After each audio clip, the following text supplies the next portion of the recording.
Trading challenge 45 days का आज के दिन है, 7 डेज। इस 7 डेज में अभी तक हमने 50,200 का प्रॉफिट जनरेट किया। 3 to 5 लाख कैपिटल से चैलेंज स्टार्ट हुआ था। कभी पूरा कैपिटल एक साथ यूज नहीं हुआ है, हमेशा 1 से 2 लाख के बीच में हमने कैपिटल यूज किया, कभी 50,000 यूज किया, कभी 30। तो इस ट्रेड में हम लोगों ने 1,32,000 कैपिटल यूज किया था। इसके ऊपर हमें 6.23% के रिटर्न्स मिले। कैपिटल के ऊपर 8,200 रिटर्न्स मिले। स्टॉक में क्वांटिटी और अमाउंट कितनी लगाई थी यहाँ पे आप स्क्रीन के ऊपर देख सकते हो स्क्रीनशॉट में। और हमने ये स्टॉक जब लिया था उसके बाद 8 दिन के बाद हमें प्रॉफिट आया। बहुत टाइम ऐसा भी होता कि हमारा स्टॉक कॉस्ट टू कॉस्ट आ गया बट स्टॉप लॉस नहीं हिट हुआ था, जिसकी वजह से हमने स्टॉक होल्ड भी किया। तो आप यहाँ पे देखोगे स्टॉक में क्या हुआ था। सबसे पहले ना स्टॉक है ना वीक के टाइम फ्रेम में एक बड़े रेजिस्टेंस के जोन था, और वीक के टाइम फ्रेम में वो रेजिस्टेंस का जोन जब ब्रेक होगा तब हमें लेना था। तो हमने तुरंत प्लान नहीं किया क्योंकि स्टॉक ऑलरेडी इतना अब जाके यहाँ पे स्टॉक सस्टेन करना चाहिए, रिटेस्ट करना चाहिए, इस चीज के लिए मैं वेट करी थी स्टॉक में।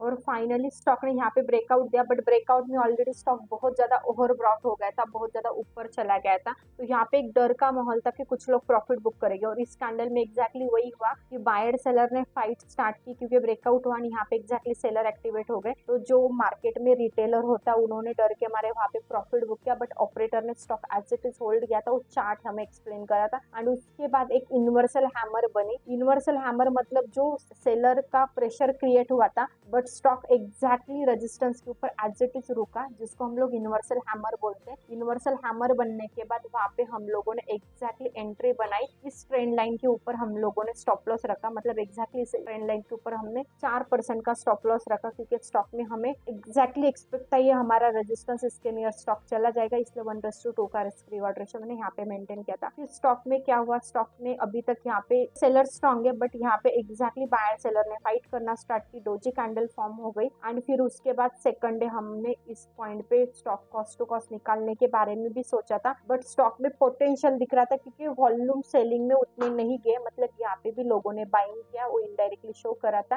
एंड फाइनली इस दिन हमने स्टॉक निकाल दिया और हमें कैपिटल के ऊपर 8,200 रुपीज मिले।